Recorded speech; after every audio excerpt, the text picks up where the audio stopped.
¿sí? Así es que, excepto en algunos medicamentos que tienen ya dosis por peso, ¿no? Por ejemplo, no sé, un antibiótico tipo micacina. Tenemos un paciente de unos 14 años que todavía no tenga un peso muy alto, que va a estar entre los 45 kilos, menos de 50, todavía se calcula por peso, ¿ya? Pero hay algunos medicamentos que son casi estándar, por ejemplo, paracetamol, ya un paciente de 12 años no se hace cálculo por kilo de peso, ¿no? Ya se toma la dosis de un adulto. O por ejemplo, antiparasitarios, que ya están más de 12 años, toman la dosis de un adulto, y así. Entonces aquí vamos a ver algunas características de lo que les hace diferentes en estos grupos de pacientes para saber qué podríamos hacer con los fármacos. Entonces vemos primero la parte de embarazo. Aquí existen algunas consideraciones que debemos tomar en cuenta en la paciente embarazada para saber por qué ciertos fármacos, por ejemplo, tienen que subirse la dosis, por qué algunos fármacos tienen que suspenderse, obviamente, y por qué algunos medicamentos tenemos que calcularles de acuerdo a la dosis normal del peso del paciente que debería tener y no al peso total que tiene el paciente, incluido el feto. ¿Ya? Entonces, en la parte de farmacocinética, por ejemplo, existen algunas diferencias. Nosotros sabemos que para farmacocinética es todo aquello que involucra el ingreso del fármaco hacia nuestro cuerpo hasta que se elimina. Todo eso es farmacocinética. Y el hecho de farmacodinamia es cómo actúa el fármaco. Entonces, todo este movimiento, desde que ingresa, su absorción, su metabolismo, su capacidad de distribución, el volumen de distribución que alcanza, va a determinar incluso la vida media de este producto, ¿sí? Si es que se prolonga, si es que se acorta la vida media, dependiendo de varias situaciones. Una de ellas, por ejemplo, la unión que tienen los fármacos a las proteínas.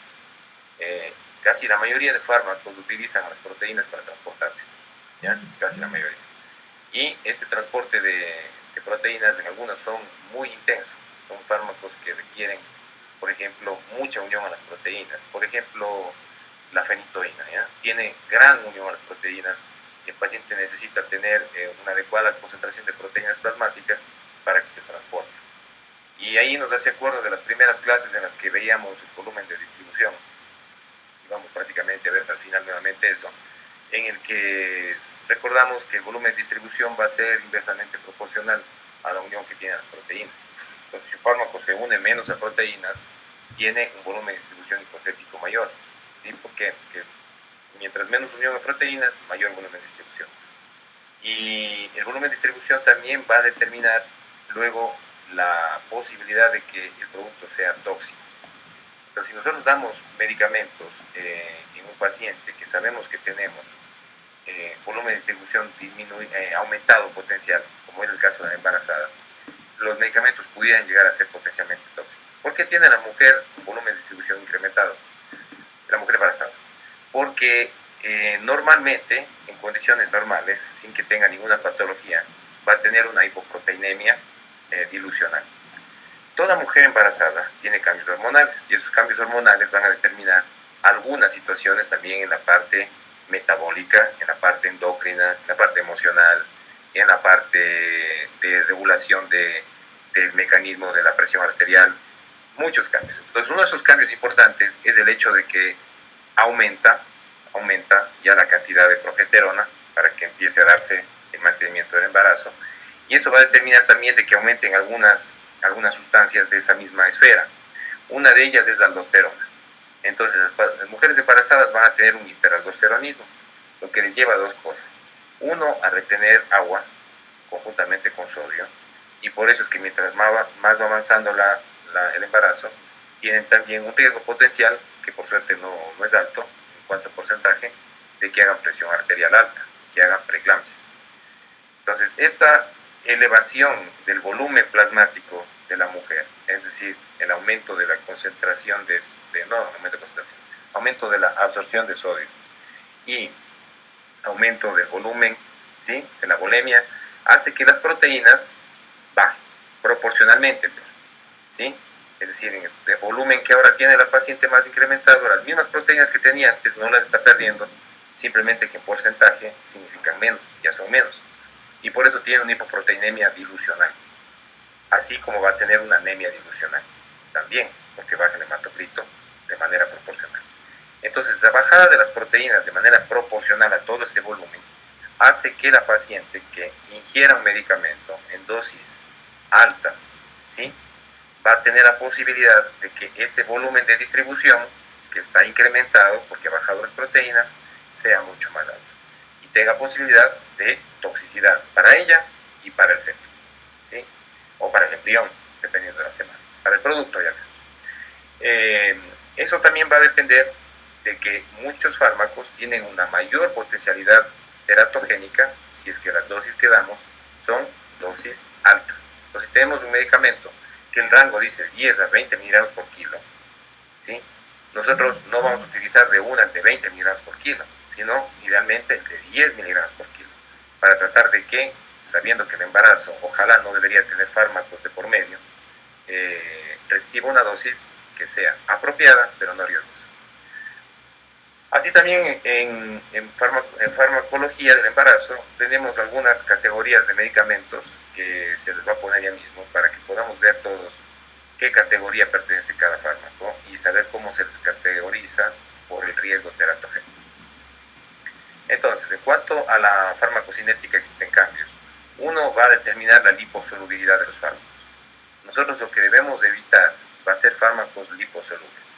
Fármacos que atraviesen fácilmente la barrera hematoencefálica, la barrera placentaria y cuando estemos en lactancia, la barrera de la leche materna, con el objetivo de no causar daños a ese otro ser. Entonces, si vamos a dar un fármaco a esta embarazada, de que ojalá ese medicamento no atraviese la barrera placentaria para que no cause daños en el producto. Esto va a ser lo ideal, que busquemos siempre un fármaco, ver que no sea altamente liposoluble. Obviamente cuando lo podemos hacer, es decir, cuando tenemos el chance de escoger entre un liposoluble y un hidrosoluble. Entonces, algunos fármacos que conocemos que son altamente liposolubles, no los vamos a dar. Tenemos un ejemplo de un fármaco altamente liposoluble, por ejemplo, los anticoagulantes. Una mujer está embarazada y tiene un proceso de trombosis en su pierna. Nosotros podemos escoger cualquier anticoagulante porque hace trombosis venosa, ¿no es cierto? Cualquiera podríamos escoger hipotéticamente, warfarínicos, anticoagulantes nuevos, dabigatran, rivaroxaban, podríamos escoger heparinas. Entonces decimos, a ver, ¿cuál es más liposoluble? La warfarina. Entonces, ¿tiene el riesgo de atravesar la barrera placentaria? Sí. Por lo tanto, ¿qué pudiera pasar en ese feto? Que también pudiera sangrar intraútero, igual que la misma madre.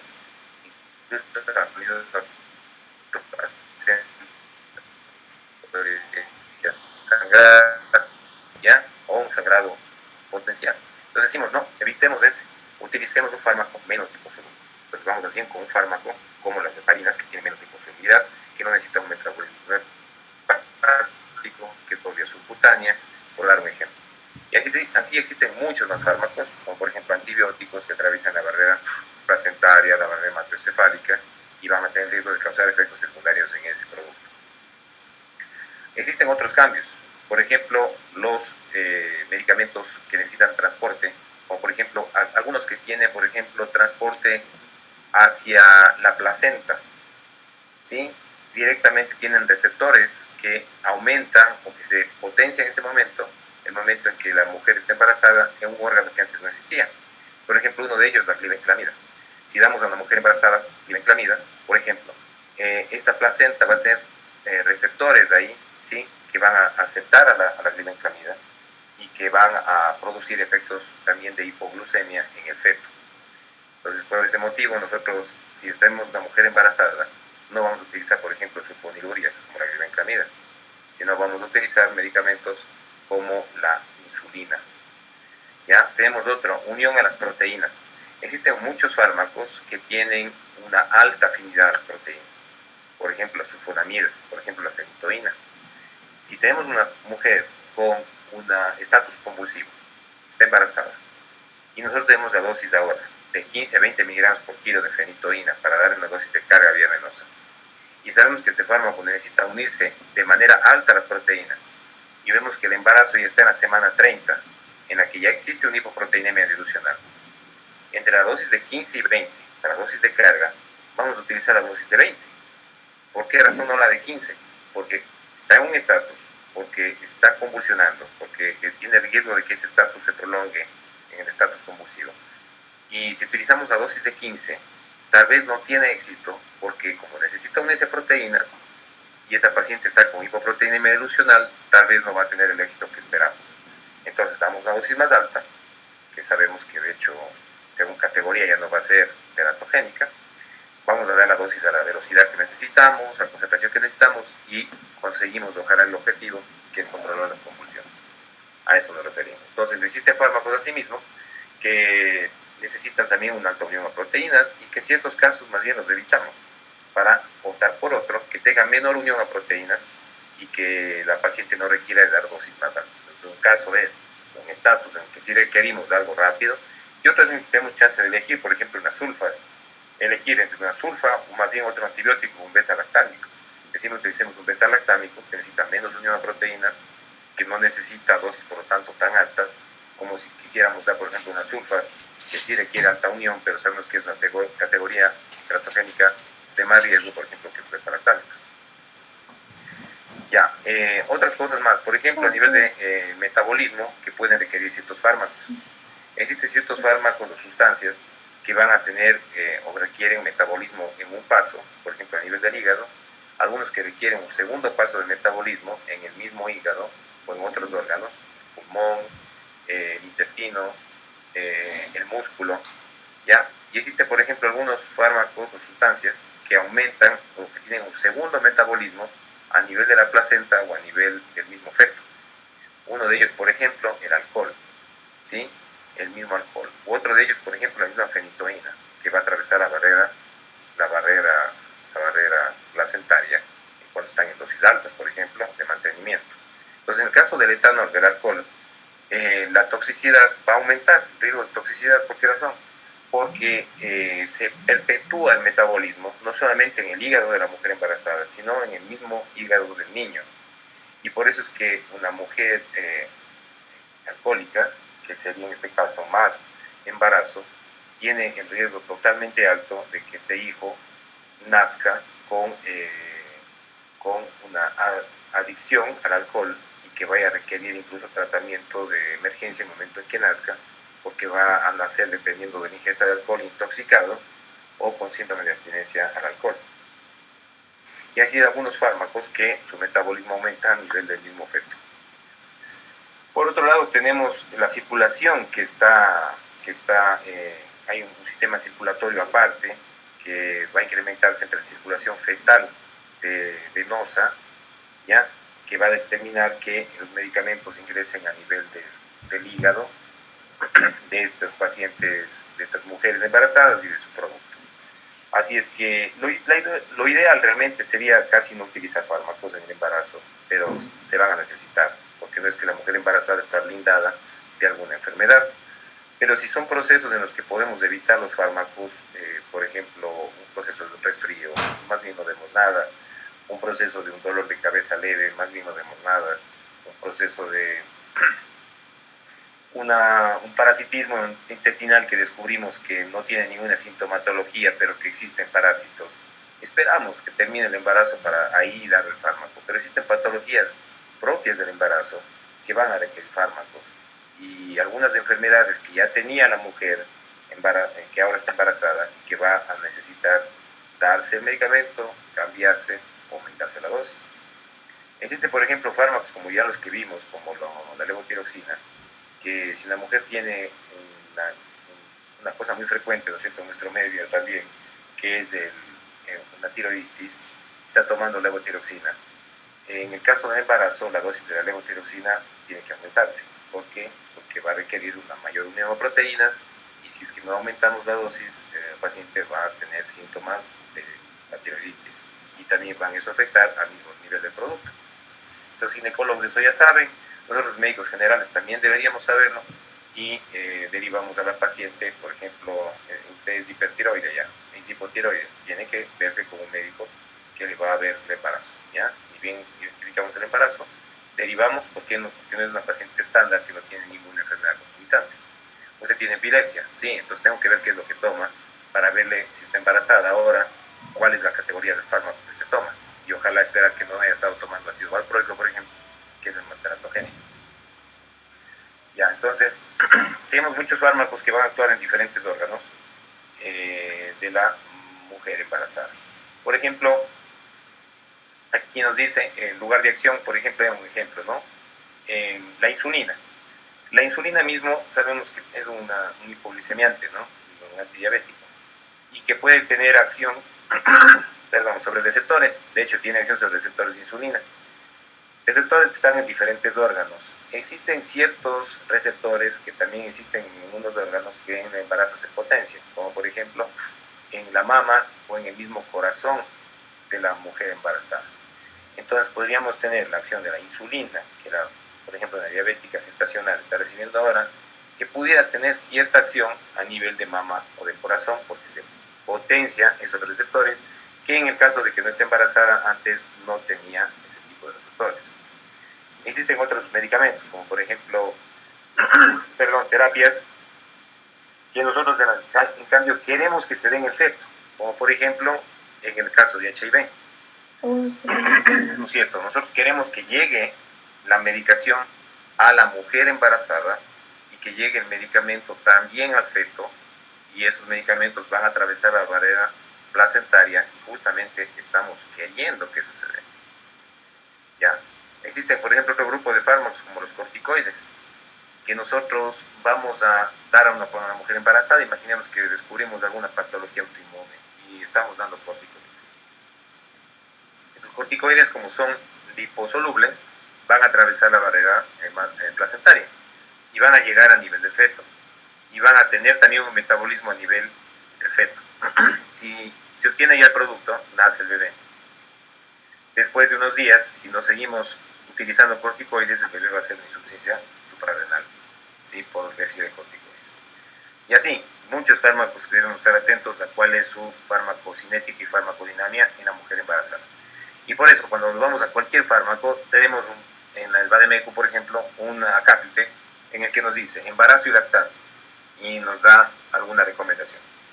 Contraindicados. Valores de su uso. No existen estudios claros. Son seguros en el embarazo. ¿Ya? Entonces, los ideales, ¿cuáles serían? Los que dices que son seguros en el embarazo. Los que no hay estudios, pues si no tenemos más opciones, utilicémoslos sabiendo que no hay un riesgo importante. Y los que dicen contraindicados, obviamente no hay que utilizarlos. Tenemos, por ejemplo, algunos medicamentos como los opioides, que acabamos de ver hace unos días, en los que si la mujer es adicta, por ejemplo, a opioides, ¿ya? O depende de los opioides, no solamente ya por una adicción, sino depende de los fármacos para que no tenga dolor, por ejemplo, y está embarazada, este bebé sabemos que va a tener también la probabilidad de nacer con dependencia a los opioides, ¿ya? Y pueden nacer incluso, si las dosis han sido altas, con un síndrome de intoxicación por opioides, es decir, deprimido.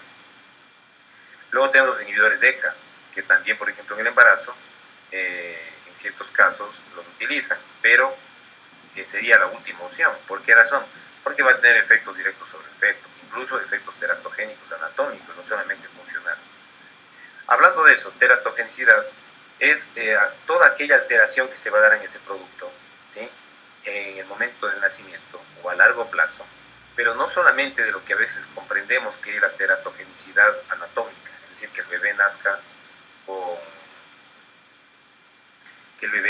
con ¿cómo se llama?, con deformidades, ¿sí? Sino también que el bebé nazca con problemas de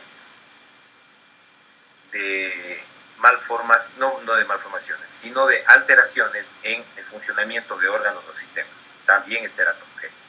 Por ejemplo, un bebé que nazca con un trastorno cognitivo, un trastorno del aprendizaje, un trastorno del lenguaje, también es teratogenicidad, pero funcional.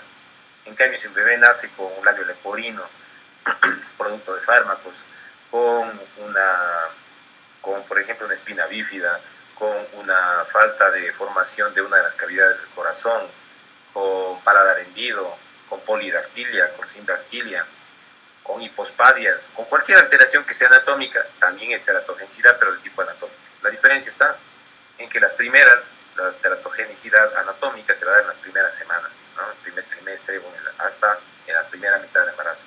Mientras que después de eso, en la primera mitad o en el primer trimestre, vamos a tener más bien trastornos funcionales. Y todo eso va a repercutir en la calidad de vida de esa persona. Ya, entonces ahí tenemos el ejemplo del ácido valproico que habíamos visto, que era el más teratogénico de todos los anticonvulsivantes, por ejemplo. ¿ya? Vamos a tener, por lo tanto, efectos directos sobre el feto, ¿ya? Porque son así de acción anatómicas, efectos indirectos que van a darse en cambio por alteraciones funcionales.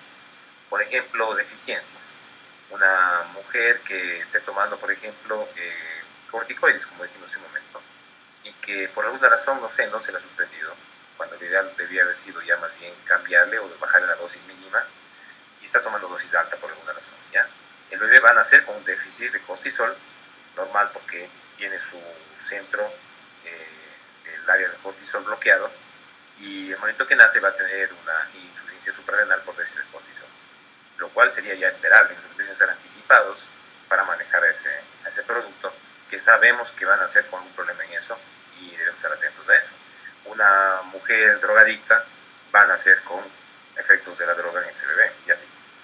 El consumo crónico del alcohol, como decía, por ejemplo, el bebé va a nacer con un síndrome alcohólico fetal, ¿sí? Con déficits intelectuales, con trastornos a nivel de la formación de su misma facies, entonces, sobre todo los trastornos convulsivos, los trastornos ligados a la parte intelectual del aprendizaje. Entonces, todo eso repercute. ¿Ya? Entonces, que tenemos por lo tanto que esta teratogenicidad va también a depender de cada fármaco. No es que todos son teratogénicos sobre el paladar, ni todos van a dar problemas en la columna, ni todos van a dar problemas en el cerebro, ni en el corazón, etcétera, sino que va a depender de cada producto su afinidad sobre ciertos órganos. Y también el periodo de embarazo en que estemos y luego la dosis de efecto. Es decir, cuánto de dosis utilizamos para el efecto que queremos. O sea, algunos sí queremos o necesitamos utilizar dosis más alta, y en la gran mayoría lo que se trata de hacer es utilizar la dosis más baja posible. Y aquí tenemos los riesgos que tenemos de categorías en el embarazo. Ya les habíamos subido alguna vez también un archivo y ahora podríamos subir de nuevo el otro para que tengan todos los fármacos que están dependiendo del uso que necesitemos de la familia, qué categoría tienen. Entonces, para eso tenemos las categorías del embarazo A, B, C, D, X, y lo que vamos es, obviamente, siempre es a no utilizar ningún medicamento de categoría X, porque esta categoría quiere decir, como dice así, prohibido, sí, prohibido utilización de estos fármacos, contraindicado de manera absoluta, porque los estudios avalan que existe un riesgo demostrado a nivel fetal, sobre todo en animales, ¿no? Pero también en humanos, que no se han hecho estudios, sino que se ha visto casos de acuerdo a prevalencias e incidencias, porque no hay como hacer estudios en humanos embarazados a veces que le da uno, le da teratogenesidad, eso está prohibido de manera ética. Entonces ya los estudios en animales y en humanos, pero de acuerdo a la prevalencia, han demostrado que existen anormalidades fetales tanto orgánicas como funcionales, y sobre todo de tipo orgánica, ¿sí? En la que está evidenciado que nacieron con este problema, con este problema. Por ejemplo, aquí es el problema, ¿no? Totalmente contraindicado en esta mujer para que no dé, sobre todo en el primer trimestre, espina bífida, por decir un ejemplo. En la categoría A van a ser aquellos fármacos que están indicados. Por ejemplo, aquí el ácido fólico. Entonces, la mujer embarazada en las primeras semanas, de hecho, necesita ácido fólico, porque es un medicamento que más bien va a ser totalmente beneficioso y que no tiene ningún efecto secundario. Entonces, descubren a una mujer embarazada, no digo descubren, o sea, hacen diagnóstico reciente, está mejor, de que está embarazada, y esta mujer entonces lo primero que va a recibir por parte de su médico es ácido fólico, ¿no? Porque de hecho si estaba queriendo tener a su bebé, hubiera sido mejor que reciba unas 2, 3 semanas, un mes previo, o hasta 3 meses previos de ácido fólico, para que el bebé tenga prácticamente riesgo nulo de nacer con malformación de su tubo neural. Entonces, ni bien se descubre que está embarazada, el diagnóstico dice, no tengo la menstruación, vengo con esta situación, le hacen el examen, está embarazada. Perdón, ratito.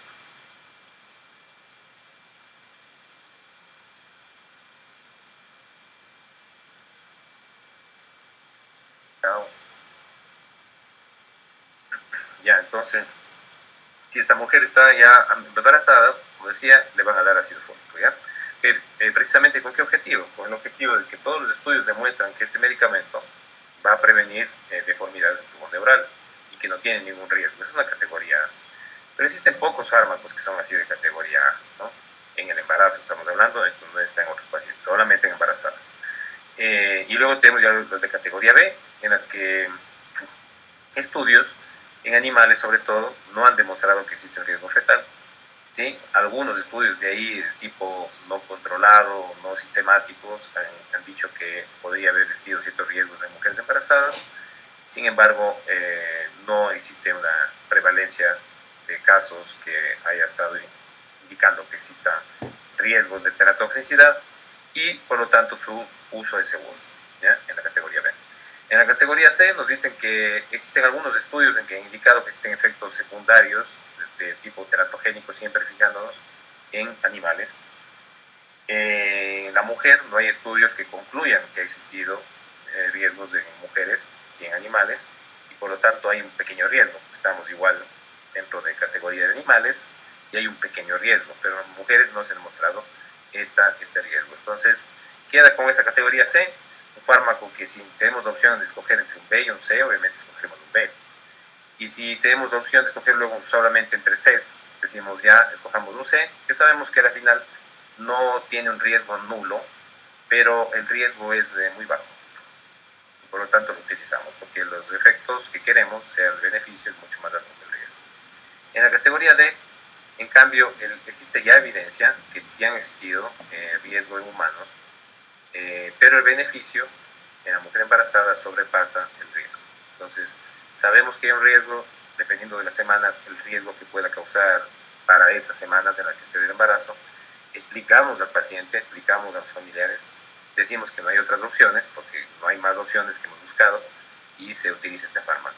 Entonces, existirán fármacos, por ejemplo, fármacos antiarrítmicos, teratogénicos, perdón, fármacos quimioterápicos, por ejemplo, que no existen tal vez otras opciones, y se dice entonces, o sea, que tiene esta situación, o su enfermedad avanza, o tratamos de controlar la enfermedad, pero con riesgo sobre el feto. ¿No hay otras opciones? No.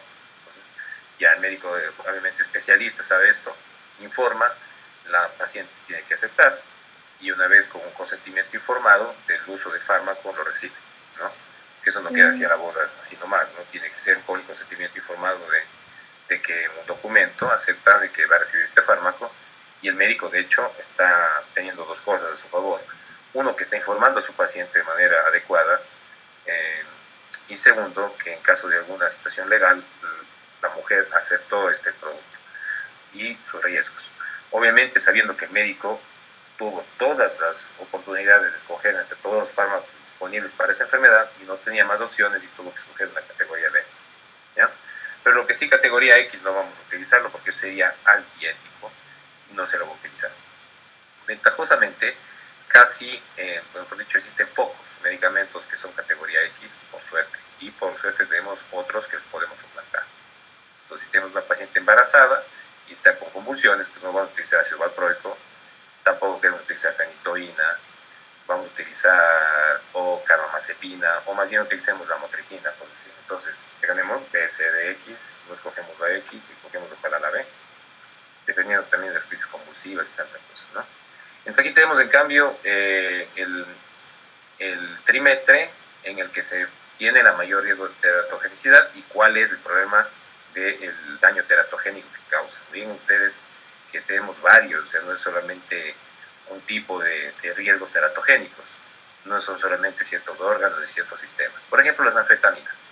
Una mujer que tenga uso de anfetaminas esté embarazada, ¿en qué riesgo de trimestre? En todos los trimestres.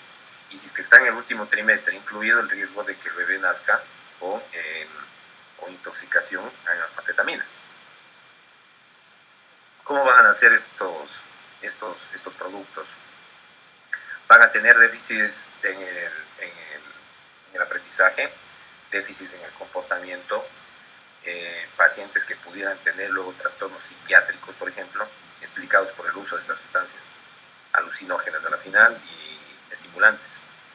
Andrógenos. Alguna mujer por alguna patología estaba tomando medicamentos de tipo androgénico. Incluso ciertos fármacos, como por ejemplo la espironolactona, que tiene acciones sobre el área androgénica, ¿ya? Es un antihipertensivo, diurético, ¿ya? Entonces, ¿en qué trimestre sobre todo? Segundo y tercero. ¿Y cómo pueden hacer estas personas, estos productos, con masculinización en el feto? Es una paciente, tanto es de sexo masculino o femenino, que va a nacer con caracteres de masculinización por efecto de estos productos. Y así vamos a ver algunos más frecuentes. Por ejemplo, antidepresivos, que ustedes ya tienen ese capítulo para presentar. Del área tricíclica, por ejemplo. Los tricíclicos, la amitriptilina, en el tercer trimestre, en el que el paciente va a nacer con un síndrome de deprivación neonatal. En el momento en que nace y están utilizando estos productos, el bebé va a nacer con un síndrome de abstinencia, de deprivación a los antidepresivos tricíclicos, por ejemplo. ¿Sí? Ya, tenemos barbitúricos, veamos otros más frecuentes. A ver, acá. Veamos unos más frecuentes, como por ejemplo barbitúricos, carbamazepina, ¿ya? ¿Qué pasa si utilizamos carbamazepina en el primer trimestre, por ejemplo? Van a ser con defecto del tubo neural. Entonces, pues no vamos a utilizarlos en este trimestre, decimos, vamos a ver si tenemos otras opciones. Tenemos otros como por ejemplo cocaína, en todos, es igual que cualquier droga, ¿sí? En que va a incrementar el riesgo de aborto, placenta previa, sangrado prematuro de placenta, labor de parto prematuro. Es decir, si sabemos que tenemos una mujer embarazada con uso de cocaína crónico, tenemos que estar atentos, un médico va a saber que tiene que estar atentos a que se pudiera dar un aborto prematuro, a que necesite este producto, una unidad de neonatología, y que si el bebé no nació con ninguno de estos problemas que se dan dentro del área periparto, va a tener efectos a largo plazo, por ejemplo, trastornos en el aprendizaje, en el comportamiento, pacientes o personas que no tienen acoplación, no se acoplan bien a un sistema, no pueden vivir dentro de un entorno adecuado, que también es un problema a la final. Diazepam, por ejemplo, dentro de los benzodiazepínicos, en todos los trimestres, ¿sí? ¿En qué sentido? En que el bebé va a nacer con dependencia. ¿Por qué, por ejemplo, no están aquí toditos los benzodiazepínicos? Porque el diazepam es el que tiene la mayor posibilidad de ser liposoluble, que más que el midazolam, más que el clonazepam. Entonces, si tenemos un paciente que tenga un síndrome de ansiedad inmenso, tremendo, ¿sí? Una fobia, y que está con su embarazo y no puede vivir todos los días bien, se decide utilizar un benzodiazepínico, entre los que tenemos orales, como clobazam, alprazolam, librazolam, diazepam, ¿ya? No vamos a utilizar diazepam, sino uno que no sea tan liposoluble. Utilizaremos uno de menos capacidad de atravesar la barrera placentaria, otro que no sea tan liposoluble. Ya, por ejemplo, etanol en todos los trimestres con síndrome alcohólico fetal, que se llama con el paciente con retardos intelectuales, déficits de conocimiento, déficits de lenguaje, déficits de desarrollo neuronal en crecimiento, pacientes que nacen con peso bajo, que tienen peso bajo durante toda su vida, etc. Entonces, tampoco se va a indicar en ningún caso. Heroína, por ejemplo, estamos tratando. Ahora vamos con otros fármacos que pudiéramos tener más. Por ejemplo, el metronidazol, un antiparasitario, ¿no es cierto? Que lo vimos de los nitroimidazólicos y decimos aquí cuál sería su riesgo. Su riesgo es que podría ser mutagénico, es decir, que podría causar mutaciones, por ejemplo, mutaciones de un par, y podría el bebé nacer, por ejemplo, con trastornos de mutaciones, por ejemplo, de un par 21, tranquilamente nacer incluso con un Down, ¿ya? Y otros trastornos de tipo mutagénico. Por lo tanto, decimos, en humanos se lo puede utilizar, en animales hay el riesgo de haber hecho mutaciones. En los humanos no existe evidencia, sin embargo hay riesgos en animales. Entonces, entre la opción de utilizarlos o no, si no están indicados, sí lo vamos a utilizar si es que el beneficio supera el riesgo.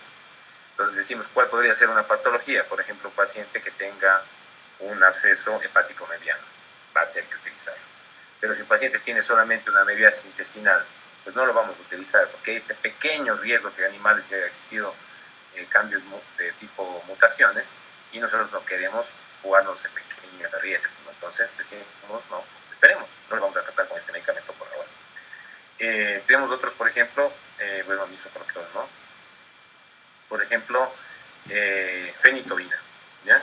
En caso de la fenitoína, también de muchos pacientes, muchas mujeres que están con epilepsia y que están utilizando este medicamento, porque pues decimos que es uno de los más utilizados, están disponibles en los sistemas de salud públicos, fenitoína, carbamazepina y ácido valproico, los tres principales. Aquí tenemos la fenitoína, que durante todos los trimestres, los 3 trimestres, va a producir el riesgo de nacer este bebé con síndrome hidantoínico fetal. ¿Recuerdan esta fase que tenía? Con una falta de formación del puente nasal, con ojos caídos, con falta de definición de las cisuras a nivel de la boca y también con el riesgo de trastorno de aprendizaje. Tenemos otros fármacos como por ejemplo tetraciclinas, que durante todos los trimestres va a ser riesgo teratogénico, en el sentido de que van a nacer bebés con decoloración, por ejemplo, de los dientes, con falta de formación de dientes también, o con un trastorno de formación en huesos, con ciertas deformidades en ciertos huesos pequeños y huesos largos, por ejemplo, entonces se evita, ¿no? El cigarrillo, por ejemplo, que va a tener, por ejemplo, retardos de crecimiento intraútero, prematuridad, ¿sí? Por ejemplo, también el caso, como dice aquí, de síndromes de muerte infantil súbita, es decir, un producto de una mujer, de una embarazada que fumaba y que este bebé va a nacer y que va a morir así un día de esos sin ninguna causa, ¿no? Síndrome de muerte súbita. Y, por ejemplo, complicaciones en el área perinatal, ¿sí? Con un retardo de la labor del parto, es decir, no está indicado por ningún lado, ¿no? Ácido valproico, ya habíamos dicho, defectos del tubo neural importantes, ¿sí? Y malformaciones de tipo cardíaca. Entonces, ¿esto en qué trimestre? Pues prácticamente todo está contraindicado, no se lo va a dar, sabiendo que durante el primer trimestre es sobre todo el riesgo, pero el tubo neural puede estar durante todo el embarazo, así que contraindicado. La warfarina, por ejemplo, aquí, en el primer trimestre, ¿por qué? Porque va a producir trastornos de condrodisplasia, es decir, malformaciones a nivel del área de cartílagos, y, por ejemplo, a nivel del puente nasal, una hipoformación del puente nasal. ¿Ya? Entonces, esas hipoformaciones que van a quedar de por vida y que más o menos se va a parecer a la nariz de un boxeador, ¿no? Y del segundo trimestre, en el sentido de que va a producir malformaciones del nervio central. Entonces, aparte de eso, el sangrado intraútero, o sea, por todas las razones, contraindicada, ¿ya? Y así existen ciertos fármacos que van a estar totalmente contraindicados. Doctor, ¿ya? Una consulta. Por supuesto. ¿El misoprostol supone riesgo de aborto únicamente en el primer trimestre? ¿En el segundo y tercero podría estar indicado? Sin ningún problema. Ya. Sí, por ejemplo, a ver, claro, el misoprostol es uno de los fármacos que a nivel de muchos países, incluido el nuestro, lo utilizan las mujeres con el fin de tener un aborto, ¿sí? Producido. Entonces, y de que es un aborto muy sutil porque tratan de evitar a la parte legal, ¿sí? Porque sabemos que un aborto producido está incluso penado por la ley. Entonces lo utilizan con ese fin, sabiendo que es una prostaglandina, en este caso, dilatadora del cuello uterino. Entonces, en el caso de cuello uterino, en las primeras semanas, sobre todo las primeras semanas, pero hasta en el primer trimestre, tiene riesgo de producir un aborto. Ahora, después del primer trimestre, no va a existir ya el riesgo del aborto, porque ya no va a producirse aborto, ¿sí? Lo que sí puede tener, hacer una prostaglandina, es que puede tener efectos a nivel de cualquier formación de prostaglandinas en este feto, pero no para producir malformaciones anatómicas. No va a ser el medicamento ideal para utilizarlo después del primer trimestre, ¿sí? Por ejemplo, para patología como, por ejemplo, una úlcera gástrica, sí, que también sirve el misoprostol. No vamos a utilizarlo. Vamos a utilizar otros fármacos más seguros que esto, por ejemplo. Pero claro, después del primer trimestre ya no es abortivo. Así es, Javier. Gracias. No, gracias a ti por la pregunta. Bueno, entonces, del embarazo, antes de ver los niños, pudiéramos ver, ¿no es cierto?, aquí tengo un archivo en el que tengo algunos medicamentos, mientras espero si tienen alguna inquietud. Tenemos alguna lista de fármacos, aquí tengo, que les voy a compartir, para que podamos ver, aunque creo que ya les subí otra vez, pero voy a mostrar para que puedan ustedes ver la cantidad de fármacos que podríamos tener. Y aquí estamos las categorías, ya hemos dicho cuáles son las categorías A, B, C, D, X, ¿sí? Del embarazo que están aquí. Y tenemos la categoría de la lactancia, en la que tenemos un nivel 0, un nivel 1 y un nivel 2. en el que decimos que en lactancia el medicamento nivel 0 es el que no va a tener riesgos en el lactante, o tiene riesgos muy bajos de que el fármaco pase a la leche materna y que dé algo en este bebé, este recién nacido. El nivel 1 es cuando el medicamento en la lactancia tiene un riesgo bajo, ¿sí? ¿Ya? Y en el nivel 2 es cuando tiene el riesgo alto. Así es que hay que evitar en la lactancia los medicamentos nivel 2. Y en el embarazo, evitar los D y los X, ¿ya? Evitar, ¿no? Por ejemplo, aquí tenemos, miren, bastantes fármacos de diferentes familias. Tenemos antiarrítmicos, que ya vimos bastantes nombres otra vez. Y tenemos aquí, por ejemplo, a los fármacos de acuerdo a su riesgo. Por ejemplo, aquí, categoría B y nivel 0, es decir, lactancia y embarazo. Es decir, un medicamento bueno, bastante seguro, si tenemos un paciente, por ejemplo, con taquicardia ventricular. En lugar de utilizar aquí amiodarona, que es de categoría D, utilizamos lidocaína. Y sabemos que ambos tienen la misma eficacia. Por ejemplo, si vemos el protocolo de taquicardias, nos dice utilice amiodarona versus lidocaína, cualquiera de los dos. Si tenemos aquí una mujer en estas fases, en lugar de utilizamos lidocaína.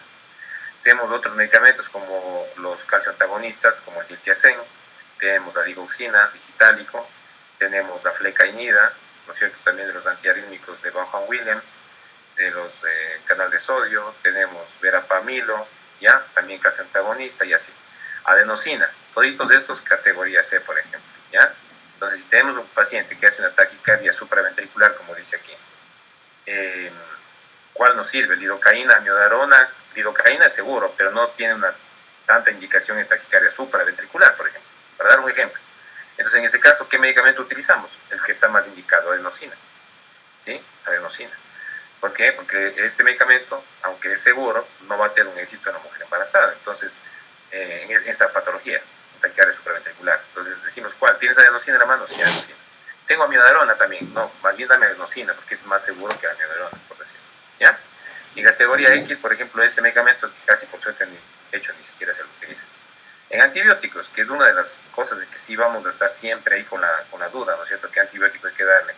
Infecciones del embarazo como la infección vaginal, como las infecciones de la vía urinaria muy frecuentes, infecciones de la vía aérea alta, faringitis, amigdalitis, puede haber neumonías, pero que no es frecuente, por suerte, infección del sistema nervioso central, una infección relacionada a las mismas área obstétrica, una enfermedad inflamatoria pélvica, por ejemplo. Entonces, ¿qué medicamentos deberíamos dar? Nivel A prácticamente es uno, ¿no? Aquí la isoniazida, por ejemplo, para la tuberculosis. Nivel B, o categoría B, mejor dicho, no nivel, categoría B, serían los benzodiazepínicos, en resumen aquí. ¿Sí? ¿Por qué? Porque tenemos a las penicilinas, tenemos a las cefalosporinas, tenemos a los carbapenémicos, tenemos también prácticamente aquí estamos incluyendo a todos los beta-lactámicos, se puede decir, ¿sí? Categoría B. Y en cuanto a la lactancia, es nivel 0. Si tenemos una mujer entonces con una infección, optaremos por las aminopenicilinas o las cefalosporinas, cualquiera que sea esta categoría, primera, segunda, tercera, dependiendo del espectro, los carbapenémicos, ¿ya? Y tenemos otro grupo de fármacos, por ejemplo, la nitrofurantoína, que también es categoría B. Por eso es que se la utiliza en el embarazo. Sin embargo, aquí nos da una pauta. Nos dice, nitrofurantoína no la recomienda en mujeres a término, es decir, en las últimas semanas. ¿Por qué? Porque existe el riesgo de que el feto, o sea, neonato en este caso, el neonato, nazca, ¿sí? Con una anemia hemolítica, cuando se utilizó en las últimas semanas, cuando estaba ya en las últimas 2 semanas, el último mes incluso del embarazo. Entonces no utiliza nitrofurantoína, más bien utiliza un beta-lactámico o utilice una amoxicilina, por decir, ¿ya? Tenemos otros como los macrólidos, son categoría B, nivel 0, excepto la clarito, ¿sí? La clarito que va a pasar a otra categoría más acá. Entonces, por ejemplo, aquí tranquilamente podemos utilizar acitro, en un caso también que necesitemos. El mismo metronidazol, que es categoría B, ¿sí? Entonces, tengo el riesgo de una paciente con un absceso hepático, y es a mediano. Tengo los estudios en animales que decían que producía, por ejemplo, aquí trastornos de tipo mutagénico. ¿Lo utilizo? Sí, porque el humano sé que es categoría B. ¿Existe el riesgo? Claro, pero estoy hablando de que en riesgo bajo, en humanos no conocido, más en animales, es por lo tanto categoría B, lo utilizo con seguridad. Tenemos otros, por ejemplo, que ya vimos acá, el etambutol, ¿ya? Y nos vamos luego a un nivel 1. Dentro del nivel categoría B, nivel 0 en la lactancia, nivel 1, riesgo bajo en el neonato, como por ejemplo clindamicina y artapedén. También son categoría B, pero es un nivel 1. Entonces, en este caso, esto es para lactancia, ¿no? No, si necesito mismo el medicamento, lo utilizaré. Por ejemplo, una paciente que me haya en este momento desarrollado una neumonía por aspiración y queremos clindamicina. ¿Está buena? ¿Está segura? Sí. Es categoría B, es eficaz de neumonía por aspiración. Aparte de eso, ¿es segura en el lactante? Sí, es segura. O sea, no tiene un efecto de riesgo alto, por lo tanto es nivel 1, lo utilizamos. En categoría C tenemos a nosotros, por ejemplo, antituberculosos, aquí está la lisoniazida, categoría A, letambutol, categoría B, categoría C sería la rifampicina y piracinamida del esquema 1. Entonces decimos aquí, existe categoría C, pero ¿eso está contraindicado? No, porque el riesgo-beneficio supera totalmente el beneficio al riesgo. Aquí existen estudios que hay un riesgo bajo en humanos, conocido, pero que no son tan altos. Entonces, el paciente utiliza tranquilamente toda esta terapia como hemos visto en el embarazo. Tenemos, por ejemplo, aquí otros como las quinolonas, que son ya categoría C, la ciprofloxacina, la ofloxacina, pefloxacina. Ya tenemos acá la claritromicina de los macrólidos, que ya no son B, la claritro C. Tenemos la vancomicina, el antistafilocócico, ¿sí? El trimetoprim sulfa, en este caso el trimetoprim, porque las sulfamidas son categoría nivel 2, la misma categoría C. Entonces miren cómo si tenemos las opciones de escoger, por ejemplo, un beta-lactámico, y la misma terapia dice, escoja un beta-lactámico, o podría darle una quinolona. No vamos a utilizar la quinolona si tenemos la opción del beta-lactámico, ¿sí? Y así se va a escoger casi siempre en un embarazo, por ejemplo, una infección, un beta-lactámico. Son mucho más seguros. Y las quinolonas, decimos, aparte, causaban trastornos en cartílagos de crecimiento, ¿no es cierto?, a nivel, acordamos el talón de Aquiles y todo eso, decimos, sí, pueden nacer con déficit de trastornos de crecimiento, más bien no les demos quinolonas, por decir, ¿ya? Y tenemos otros medicamentos más, como las quinolonas últimas, y ya, miren cómo los niveles van subiendo, ¿no? Por ejemplo, si tenemos una mujer con una neumonía atípica, y está la primera indicación que sean quinolonas, ya no está embarazada, ya no es categoría C, ya dejó de ser categoría C, está en lactancia, ya no es categoría C, ya no está embarazada. Entonces decimos, a ver, si tiene una neumonía típica y tenemos que utilizar, por ejemplo, una quinolona, ¿ya? Y tenemos las opciones de dar cipro, no es la primera opción. Claritro podría ser esa.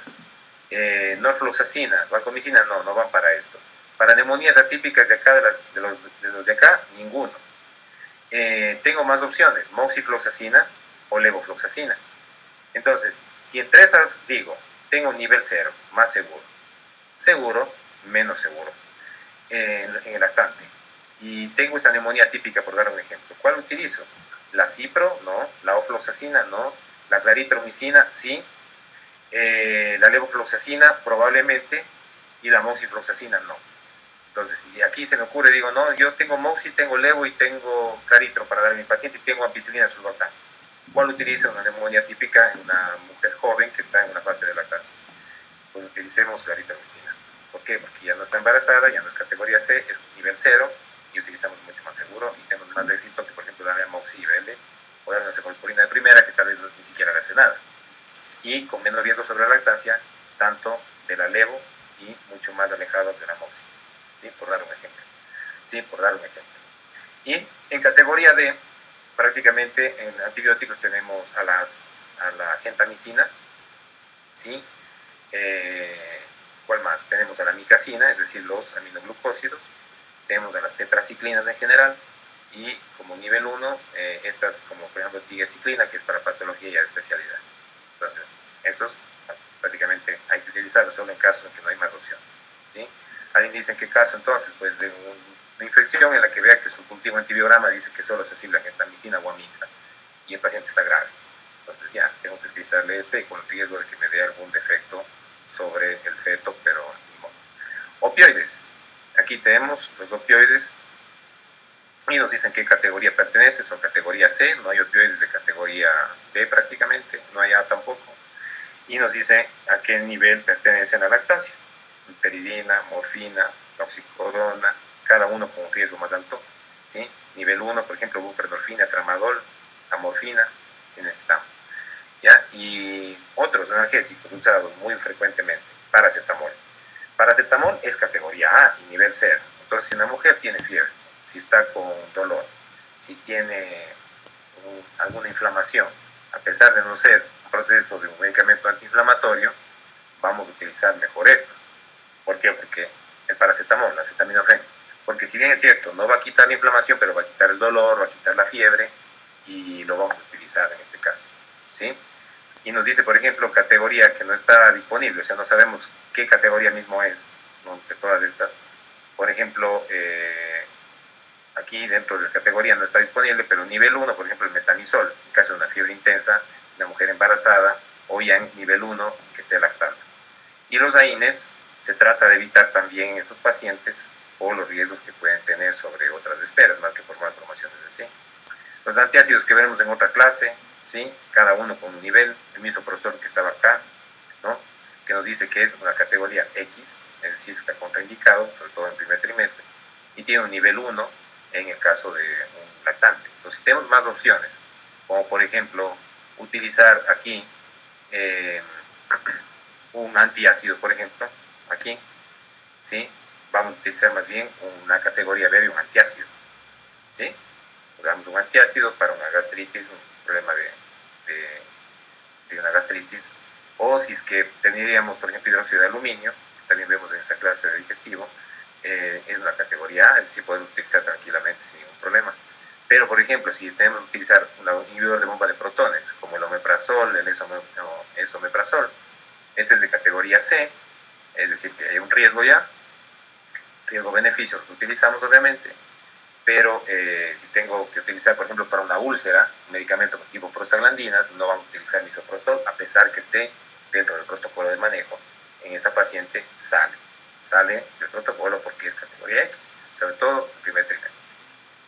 ¿Ya? Entonces, como me preguntaba, decía hace un momento Javier, si tengo más opciones, no voy a utilizar misoprostol, ni siquiera en el primero, segundo ni tercero, ¿ya? Pero sobre todo en el primero. Anticoagulantes y antiagregantes, por ejemplo, teníamos varios, ¿no? Aquí son antiagregantes del clopidogrel, anticoagulantes de la Paxivan, antiagregante del Prasugel, anticoagulante de la heparina, anticoagulante como el dabigatran, rivaroxaban, el ticagrelor, que es un antiagregante, el ácido acetilsalicílico, que es un antiagregante, para ir como haciendo un resumen de todo lo que hemos visto, la warfarina, que es un anticoagulante. Ya, entonces decimos, ¿cuáles serían aquí seguros, no? Si tenemos un paciente que hizo una trombosis venosa profunda, ¿nos sirven los antiagregantes? No, ¿no es cierto? No sirven. Ya hemos dicho que sirven para problemas arteriales. En venas nos sirven los anticoagulantes. Entonces, de los anticoagulantes, ¿cuál es el mejor que puedo utilizar? Aquí tenemos. Categoría B, prácticamente tendríamos el Apaxiván, pero no lo vamos a tener disponible en los centros sobre todo en nuestro país, por ejemplo. Entonces, ¿cuál utilizamos? En categoría C. Es decir, que es seguro, sí es seguro. ¿Es 100% seguro? No es 100% seguro. ¿Hay riesgos en humanos? Me dice el esposo, la misma señora, de que mi bebé nazca con algún problema. En humanos no tenemos riesgo conocido, ¿sí? Hay riesgos en animales, que se han hecho estudios en que existe un riesgo, pero es bajo. ¿Ya? Entonces, el medicamento está seguro. Damos heparina de bajo peso y le mandamos con enoxaparina, por ejemplo, Clexane. En cambio, si está lactando, está mucho más seguro también está en un nivel 2, en cambio, el dabigatran. Y si tenemos la opción de utilizar cualquiera de los anticoagulantes, dice, por ejemplo, las heparinas de bajo peso no podemos o no se quiere inyectar, pues vamos a dar un anticoagulante, ¿ya? Como dabigatran o como rivaroxaban. Y luego tenemos, por ejemplo, categoría D, ¿sí? De nuestros medicamentos anticoagulantes, para el ejemplo de trombosis venosa profunda, estos no nos sirven porque el ASA es un antiagregante, y pasaríamos a categoría X, que es la warfarina. Entonces, la warfarina contraindicada. Aparte que tiene más metabolismo hepático, que tiene gran liposolubilidad, tiene riesgos de hemorragias intraútero, tiene riesgos de que haga un aumento del metabolismo al mismo nivel del hígado del paciente, o sea, del feto. Es decir, por todas las razones, contraindicado por todo lado, categoría X. ¿Ya? ¿Cuál utilizamos aquí en la trombosis venosa profunda? Utilizaremos estos, categoría C, que serían las heparinas de bajo peso. Antidepresivos tienen aquí también la lista para que se ayuden un poco con su trabajo. Antidiabéticos orales. Tenemos a la categoría B, la categoría C, la categoría X. Entonces, categoría B, metformina. Es decir, tengo un paciente que está con diabetes, ¿no? Y vamos a tener que ver ahora qué diabetes es también, porque hay que ver si es una diabetes tipo 2 que ya tenía, o es una diabetes gestacional. Entonces, si tengo una diabetes de tipo 1, que sería una diabetes por déficit de insulina, o que se está dando en el embarazo, ¿qué va a necesitar? Insulina, ¿sí?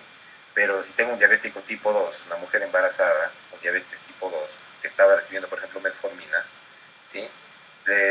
Me acuerdo que es categoría B, que le puedo dar bien también con nivel 0 y se le va a utilizar, pero en ese caso. Si una diabetes gestacional, en el que el problema es la falta de producción de insulina, necesita recibir insulina.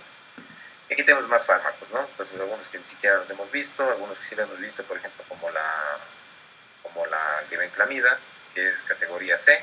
Entonces, entre los dos, si tuvieras que utilizar un oral, nos quedamos con metformina, ¿sí? Nivel X, pues tenemos un medicamento que casi no utilizamos acá. Antidiarreicos. En la clase de digestiva hemos de ver estos que casi ni se utilizan. No deberían ya utilizarse como antes sí se lo utilizaba. Ahora ya prácticamente no se lo recomienda, excepto en casos en que la diarrea ya queramos mismo cortar la diarrea, pero por una causa en la que ya sabemos que no es funcional, y damos categoría B o C, por ejemplo, loperamida, en un embarazo se pudiera utilizar más seguridad que, por ejemplo, difenoxilato, que casi no se utiliza acá tampoco. Antieméticos, la mujer con hiperemesis gravídica, por ejemplo, vomita por el embarazo. ¿Cuál es un medicamento bueno? Más seguro, metoclopramida o el ondansetron. En este caso, idealmente, metoclopramida es categoría B y nivel 0, es decir, lo puedo utilizar con seguridad. Pero si me dicen, no, demos domperidona, demos granisetron, vemos que ya aumenta un poco el riesgo, entonces mejor nos quedamos con meto o ondansetron. Antiepilépticos, seguimos así, esto ya hemos visto, antihipertensivos, también muy frecuente. ¿Cuáles serían los ideales? Pues los ideales es utilizar este tipo de pacientes, como por ejemplo, este tipo de medicamentos, como por ejemplo la metildopa, que están utilizando las mujeres embarazadas, metildopa, o les van a dar clortalidona o hidroclorothiazida, es decir, un tiacídico, ¿ya? En cambio, si vamos subiendo con beta bloqueantes, por ejemplo, calcio antagonistas como el amlodipino, el nimodipino, otros beta bloqueantes como el carvedilol, sigue subiendo el riesgo, categoría C, nivel 0, nivel 1, nivel 2, el mismo beta bloqueante, pero otro como bisoprolol, es decir, aumenta. Y categoría D, los inhibidores de ECA no deberían utilizar en el embarazo, ¿sí? No los deberían utilizar en un riesgo de malformaciones también a nivel renal, por ejemplo. Y también, por ejemplo, de hacer con los pacientes con déficits, con un trastorno en su sistema ECA del mismo neonato. Otros beta bloqueantes mismo, que aquí ya pasamos, metoprolol, sotalol, categoría B, metoprolol, categoría C, y el mismo atenolol, que es el más utilizado en nuestro medio, es una categoría D. Es una mujer embarazada que esté en ese momento con un trastorno hipertensivo, pues va a utilizar idealmente metildopa, y es uno de los fármacos que más utilizan los ginecólogos, y si no tenemos el medicamento o cualquier otra cosa no lo podemos dar, utilizan los diuréticos, mucho más seguros que dar, por ejemplo, beta bloqueantes, que sabíamos que de hecho ni eran los mejores antihipertensivos, los inhibidores de ECA, que son los mejores antihipertensivos, pero en este caso es por categoría D, o también los ARA2 que están acá, en el que vemos aquí otros ARA2 también, como los sartán, candesartán, que son categoría D. Entonces, ideal es utilizar IECA o ARA2, no, ¿ya? Miren cómo cambia la recomendación. Y así seguimos con más medicamentos que ustedes pueden aquí verlos de acuerdo a antihistamínicos, antimicóticos, antiparasitarios, ¿sí? Por ejemplo, tenemos mujeres que estén en nuestro medio, por ejemplo, rural sobre todo, y que estén con parásitos de tipo parásitos geohelmintos. Les había dado una guía a ustedes que era de las Américas, en las que recomendaba cuándo hacer, por ejemplo, desparasitación en un grupo de mujeres embarazadas de manera masiva, o sea, todas, y para cortar el ciclo del parasitismo en esa sociedad o en esas comunidades. Y ahí, por ejemplo, estaba el albendazol, ¿sí? El albendazol que decía que le dábamos cuando tenían embarazadas con altas posibilidades de estar en más del 20%, mejor dicho, de estar con geohelmintos, ¿sí? Pero sobre todo del área de la uncinaria, del anquilostoma, y que teníamos que darles en ese caso albendazol o mebendazol, y ambas son categoría C, ¿sí? No son B, no son A, pero son categoría C, son seguras de la general, ¿sí? Por ejemplo, otros, por ejemplo, que estén por ejemplo, con escariosis, o por ejemplo, está con piojos, le podemos dar un desparasitante tópico, como por ejemplo permetrina, sí, es categoría B, ¿ya? Y así vamos escogiendo antipsicóticos si nos toca, antivirales cuando tengamos que utilizarlos. Si está con un herpes zóster, una mujer embarazada porque baja sus defensas, hace un herpes, hace un herpes zóster, ¿cuál sería el ideal? Sabíamos que el aciclovir era el más barato, era efectivo. ¿Qué categoría es B? Le damos seguro. ¿Sí? Le damos seguro.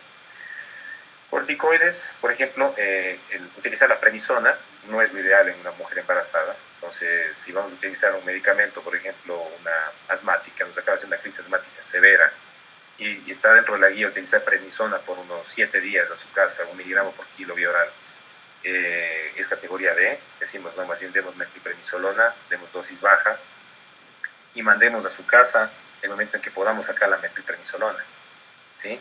Y le mandamos sin prednisona a su casa, ¿ya? Y si no mismo podemos, ya le utilizaremos prednisona, unas pocas dosis o pocos días, no esperar los 7 días, sino menos días, por dar un ejemplo, ¿ya? Diuréticos, asimismo, la furosemida, por ejemplo, es categoría C, y en nuestro medio no tenemos torasemida, no tenemos amilorida, no tenemos esclerona. Entonces, ¿qué vamos a hacer? Vamos a utilizar furosemida, ¿ya? Porque ya necesitamos mismo. Un paciente, por ejemplo, con insuficiencia cardíaca descompensada y está embarazada. ¿Qué medicamento? Furosemida. Ya le damos categoría C, tampoco es lo ideal porque no tenemos B, pero tampoco está mala porque no es ni D ni X, y así, ¿ya? Ahí tienen esto que yo ya les sube, pero esto no ya les subo nada. Y ahí tendríamos los fármacos del embarazo, ¿sí? Para que puedan tener bastantes nombres y todo esto, pues, se acuerden que tal vez se puede ir para alguna cosa. Ya, y ahorita para nosotros por motivos de clase. Si haremos una vez también lo necesito. Y luego tendríamos que terminar viendo algunas cuestiones de los niños. En los niños existen algunas situaciones que hacen que estos pacientes requieran algunas consideraciones. Primero, que todos los fármacos tenemos que darles por kilogramo de peso. Entonces vamos siempre a calcular el peso del paciente si es que no podemos pesar. Lo ideal, hay que pesarlos. Después, que en cuanto a la absorción, no hay variaciones, ¿sí? Los niños van a absorber de manera igual, excepto, por ejemplo, en la piel, en la que los niños absorben en proporción la piel, en cuanto a su proporción de cuerpo, mucho más fácil. Por ejemplo, la cantidad ahora mismo con el alcohol, hay que tener cuidado de estar a cada rato alcohol colocando a los niños, tanto en las manos, porque se absorbe el alcohol fácilmente por la piel y de los niños mucho más fácil. Por ejemplo, la absorción del alcohol a través que se vaya a la sangre, a través de la piel, por ejemplo, en un adulto. ¿Por qué? Porque las mucosas, por ejemplo, son mucho más superficiales, porque, por ejemplo, ciertas partes de piel como las palmas son todavía más finas, las plantas igual, entonces pueden hacer absorción facilita al alcohol. Y con un gel, por ejemplo, que demos un gel, una presentación que haya una loción versus un gel, en un niño mejor dar una loción, porque el gel, como tiene alcohol, puede absorber y causar ciertos efectos sobre el hígado de ese niño. En cuanto a la distribución, el niño tiene una mayor proporción de agua, ¿sí? Corporalmente hablando. Entonces, el compartimento de agua plasmática del niño es mucho mayor. Entonces, en ese sentido, podríamos tener algunas alteraciones con ciertos fármacos en que el volumen de distribución se altere. La unión a las proteínas, por ejemplo, en los neonatos está reducida, pero en los niños en general ya no. El metabolismo, como la mayoría de fármacos tienen metabolismo hepático, los niños dependiendo de la edad, menores de 5 años, todavía no tienen un desarrollo hepático completo. Menores de 2 años, mucho más. Entonces, tenemos fármacos que necesitan un metabolismo hepático alto, es ideal no utilizarlos en esas edades. La vida media, mientras más pequeño es el niño, la vida media se prolonga. ¿Por qué? Porque está inversamente proporcional a ese volumen de distribución que adquirió ese fármaco. Y en cuanto a la excreción, vamos a necesitar la mayoría de veces excreción renal, como sabemos en la mayoría de fármacos, y hay que ver cómo está el desarrollo renal de estos pacientes. Entonces, mientras más la edad es más pequeña, obviamente la capacidad de clearance es alta, hipotéticamente, pero en cambio el desarrollo renal todavía no está 100%, entonces hay que tener atención a las dosis, no irnos a dosis muy altotas en niños pequeños. Ya, y aquí tenemos, por ejemplo, cómo la biodisponibilidad puede estar afectada en base a ciertos fármacos, como tenemos aquí un ejemplo de la misma tabla de su libro, en la que nos dice que la absorción oral, por ejemplo, el acetaminofén, va a estar disminuida, ¿sí? En cuanto a la absorción, ¿sí? La ampicilina, en cambio, se incrementa. Entonces, tenemos un niño en el que tengamos una infección y damos ampicilina, ¿sí? Tiene mucha mejor respuesta, porque su absorción es mejor que si diéramos en un adulto. Aparte que en el adulto ya hay resistencias a la ampicilina, entonces la ampicilina casi no se utiliza en un adulto. En cambio, un niño es uno de los medicamentos más utilizados. El acetaminofén, si vamos a dar una dosis de un niño pequeño, sabiendo que tiene un metabolismo hepático todavía no tan desarrollado, y tenemos la dosis entre los 10-15 miligramos por kilo, tenemos una fiebre alta, damos 15 miligramos por kilo. ¿Por qué? Porque la absorción oral, si es por vía oral, no está tan adecuada todavía, no es tan alta la absorción oral, y el niño requiere una dosis, en este caso, más alta. Si vamos a utilizar dosis por más tiempo, periodo más prolongado, pues ahí sí escogemos la dosis más baja, ¿ya? Y así tenemos otros nombres de medicamentos aquí, que bueno, no vamos a grabar todos. Y luego tenemos acá que en cuanto al porcentaje de agua que tengan por pesos, un lactante, por ejemplo, menor de 28 semanas, ¿sí? ¿Cuánto tiene agua proporcional a su cuerpo? 81%. Y así hasta que va subiendo la edad, en que tienen una proporción de agua más baja. Entonces, si tenemos aquí que la proporción de agua es bastante alta, estos pacientes van a tener un volumen de distribución más reducido, ¿sí? O más amplio, dependiendo de la unión de proteínas que tenga cada fármaco. Así es que no podemos grabarnos eso ni dar una lista, porque son cosas que estamos viendo a nivel general. Y la dosis que se va a ver pediátrica, hemos dicho que siempre es de miligramos por kilo, entonces calculemos todas las pesos de nuestros pacientes, ya no nos enseñamos a calcular en libras, solamente en kilos, en la parte de medicina. Y luego tenemos que la dosis ya está establecida, todos los fármacos tienen una dosis establecida. Pero existen algunos productos que no podemos determinar la dosis exacta. Habíamos dicho un ejemplo, por ejemplo, de gotas antiflatulentas, de gotas para cólicos renales, de medicamentos utilizados, por ejemplo, para cólicos de gases, etc. Entonces, ¿qué podemos hacer ahí en esos casos? Como no tenemos una dosis exacta, podríamos utilizar dosis aproximadas.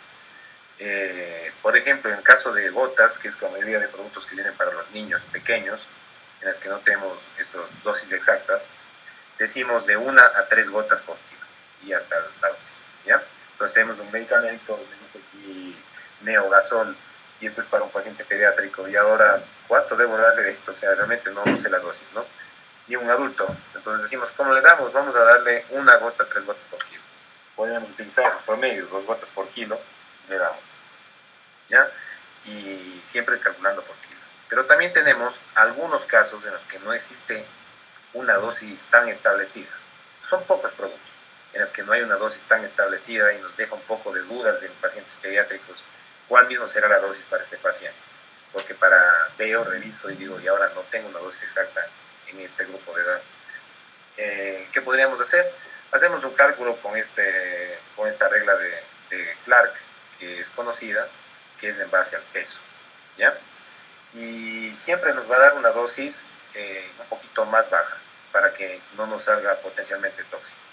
Y decimos, por ejemplo, la dosis de un adulto, la dosis, ¿cómo se calcula? Con la dosis de un adulto multiplicado por el peso del paciente en kilos dividido para 70, ¿ya? Y esto de libras sería simplemente para libras, pero como sabemos que hay que calcular en kilos, nos quedamos con esto. Entonces decimos, no sé, no tengo idea realmente cuál es la dosis, ya busco, le quiero buscar en Bademecum, no tengo, le busco en internet, no tengo, ¿cuánto le debería dar? Entonces digo, a ver, la dosis de un adulto, sí sé cuál es este producto, ¿ya? 500 miligramos. Entonces, 500 multiplicado, el niño pesa, no sé, 4 kilos, ¿ya? 4 para 70, divido esto, y eso multiplico por 500 y me sale una dosis. Y esa es la dosis que, por la regla de Clark, me dice que debería darle al paciente. No es exacta, sin embargo nos va a servir para algún caso en que alguna vez necesitemos la ayuda de un producto en el que no sepa cómo calcular la dosis bien porque no la tengo disponible, ¿ya?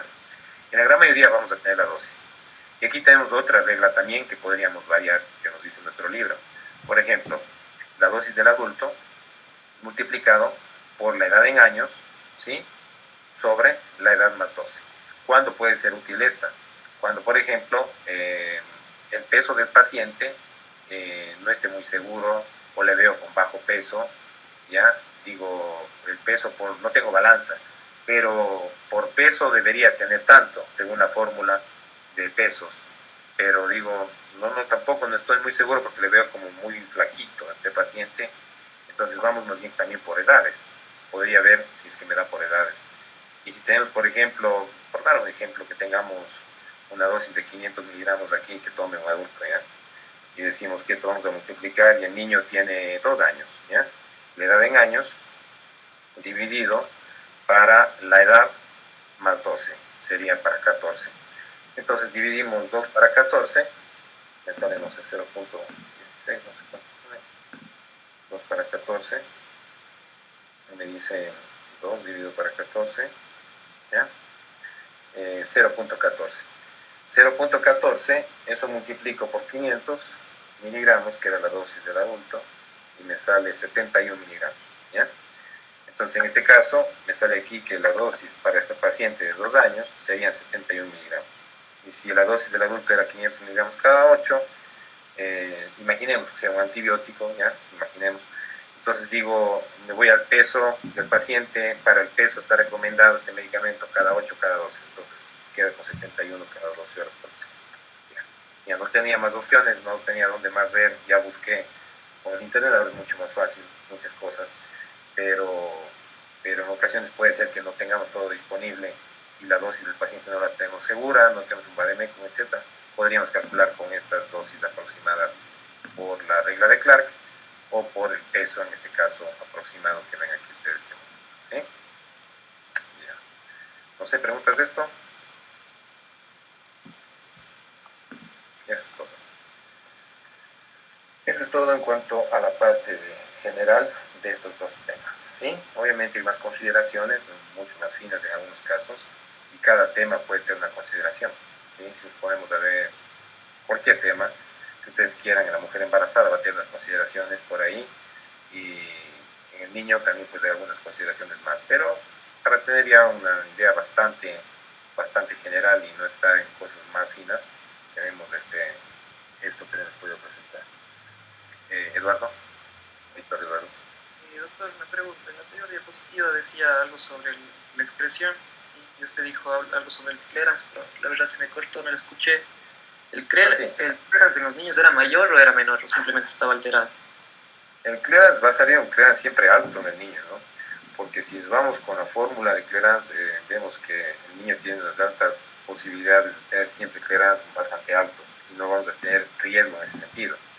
Porque si recordamos que es de 140 menos la edad en años y un niño, digamos que tenga 5 años, ¿sí? Por el peso en kilos, el peso es el que va a tratar de compensar el clearance porque el peso no lo va a tener tan alto. Entonces si tiene 5 por 3, 15 y 3, 18 kilos, ¿ya? 140 menos es aquí, perdón. Menos la edad. No, ahí está. 140 menos de edad por el peso en kilos. Si quieren, lo ponemos así, ¿ya? Y divido para 72, que es la constante, por la creatinina plasmática, que tenga la creatina de 0.4, este paciente pediátrico. Entonces hacemos un cálculo y tengo 135, ¿sí? 135 multiplicado por 18, En el caso de aquí es el 18, los kilos de peso, los que van a tratar de compensar la fórmula, porque lo contrario nos saldría una fórmula con un numerador que es increíblemente alto. 135 por 18, tengo 2430. ¿Ya?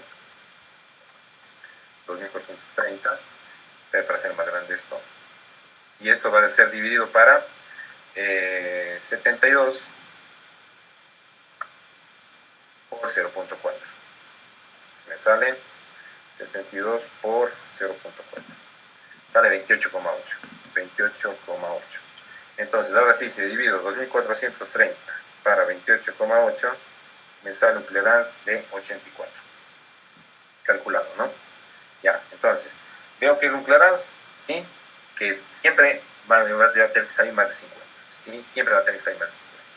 Y como los clearances de esos pacientes, esta parte es la que no hace que salga una cifra altota, ¿sí? Es decir, que salgan clearances de 200, de 300, porque es una cifra del peso que se va a corresponder a que no haga una cifra tan alta por esta del peso, perdón, de los años, ¿sí? Que tiene pocos años en este caso, un paciente pediátrico. Si le ponemos más años, ¿sí? Por ejemplo, un paciente de 15 años, ¿ya? Y aquí ya va a tener un peso más alto, digamos que tenga, no sé, 45 kilos. Miren cómo la fórmula va a variar. Decimos aquí 140 menos de edad 15, sale 125, multiplicado por 45, 5.625. Miren, ¿ya? Y dividido para 72 y que tenga aquí 0.5, ¿ya? 72 por 0.5, 36, dividido para 36. Voy a dividir para que vean la diferencia. Para 36. Entonces, 5.625 dividido para 36 me sale 156. ¿Sí ven? Entonces, esto es lo que me refería, ml por minuto. Quiere decir que un paciente pequeño, ¿sí? Va a tener un clearance de creatinina adecuado porque va a tener más de 50 en condiciones normales. Sin embargo, el clearance de creatinina no llega a ser más de 100 por esta razón, porque sus pesos no son tan altos todavía. En cambio, pacientes, niños mismos, o digamos pediátricos, como por ejemplo un adolescente, ya con un peso más altito, en que la fórmula igual esto no va a variar mucho, porque aquí va a estar la edad de 10, de 8, de 9, de 12, 15, ya, en este caso 16, pero el peso se incrementa, el clearance cada vez se va haciendo más alto. Es decir, que este paciente, si doy un medicamento que es potencialmente nefrotóxico y no tengo más opciones, el riesgo es muy bajo, porque tiene un clearance muy bueno. En cambio, si doy un medicamento que es potencialmente nefrotóxico en un paciente de 1 año de edad, en que tenga una función renal adecuada, como el clearance no es tan altote, ¿ya? 1 año de edad. ¿Y cuánto tiene un paciente de 1 año de edad de peso?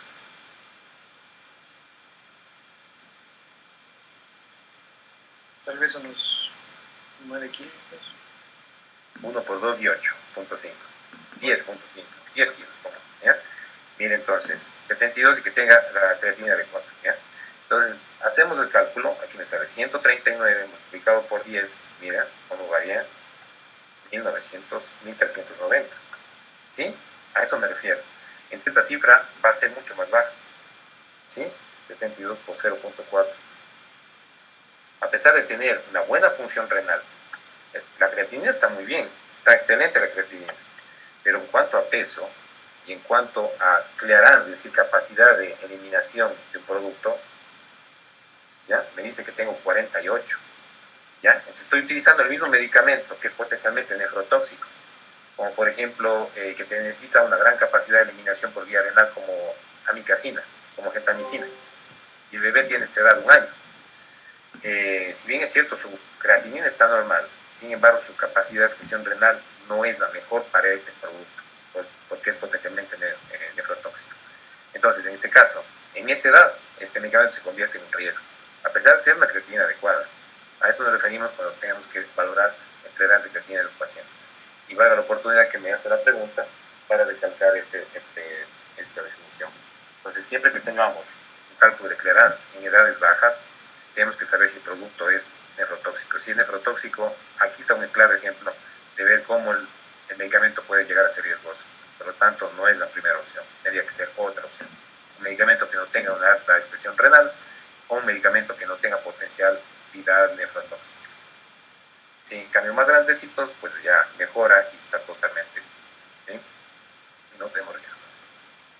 A eso es lo que nos referimos. Exacto. Gracias, ahí está la pregunta. Listo, entonces voy a despedir, hasta ahí nomás, dejamos, pues ya se nos acaba el tiempo igual. Y nos estamos viendo entonces el día de mañana para ver el otro tema que sería líquidos y electrolitos, y ahí sí para la otra pasar a la parte de digestión. ¿Ya? Gracias, doctor. Hasta luego.